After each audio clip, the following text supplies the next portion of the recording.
წინ გამოდი. ჩვენ გაგვიგია, რომ შენ კარგი ადამიანი ხარ.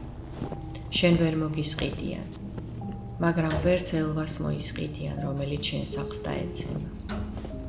შენ ყოველთვის შენ ნათქვამზე დგახარ, მაგრამ რას წარმოადგენს ეს ნათქვამი?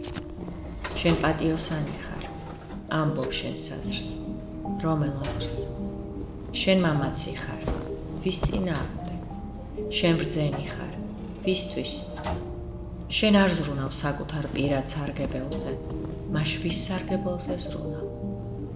შენ კარგი მეგობარი ხარ. ხარ კი ამავდროულად კარგი ადამიანების კარგი მეგობარი.